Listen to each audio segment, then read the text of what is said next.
আবারও প্রচারে গিয়ে বাধার মুখে বনগাঁ উত্তর বিজেপি বিধায়ক অশোক কীর্তনিয়া। পাল্টা মারধরের অভিযোগ তৃণমূল মহিলাদের। আজ আবারও প্রচারে গিয়ে বাধার মুখে বনগাঁ উত্তরের বিজেপি বিধায়ক অশোক কীর্তনিয়া। পাল্টা তার বিরুদ্ধে মারধরের অভিযোগ তৃণমূল মহিলাদের। যদিও ঘটনাস্থলে পুলিশ ও কেন্দ্রীয় বাহিনী উপস্থিত ছিল। শুক্রবার বনগাঁ উত্তর বিধানসভা কেন্দ্রের বিজেপি প্রার্থী অশোক কীর্তনিয়া বনগাঁ পৌরসভার 13 নম্বর ওয়ার্ড প্রচারে গিয়েছিলেন। অভিযোগ, 13 নম্বর ওয়ার্ডে সেই সময় তৃণমূল মহিলা কংগ্রেসের তরফে বিজেপি প্রার্থীকে গো ব্যাক স্লোগান দেওয়া হয়। প্রচারে বাধা দেওয়ার চেষ্টা করা হয়। তৃণমূলের কালচার যেটা করা সেটা করছে, কি বলবো, এদের চরিত্রটাই এমন। মমতা ব্যানার্জি যেখানে একজন মুখ্যমন্ত্রী পশ্চিমবঙ্গে, সেই মুখ্যমন্ত্রীর নেতৃত্বে পশ্চিমবঙ্গটাকে ধ্বংস করে দিয়েছে। আর তাদের যারা জেলাগুলো আছে শেষ পর্যায়ে পৌঁছে গিয়েছে, এদের হবে, এদের হিসাব হবে। এটা বলে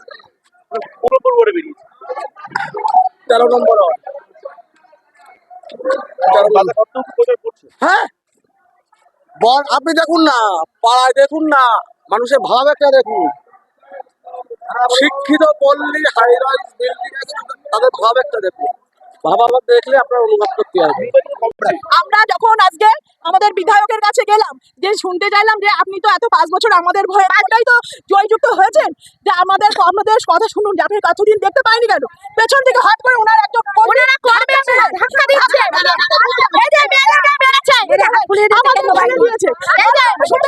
আর আমি বলতে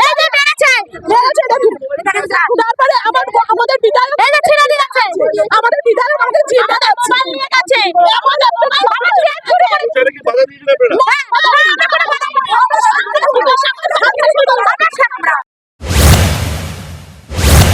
ঘটনাস্থলে সেই সময় উপস্থিত ছিল পুলিশ ও কেন্দ্রীয় বাহিনী।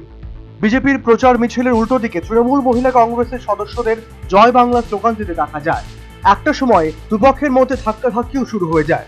পরবর্তীতে পুলিশের তৎপরতায় অশোক কীর্তনিয়ার প্রচার মিছিল সেখান থেকে বেরিয়ে আসে।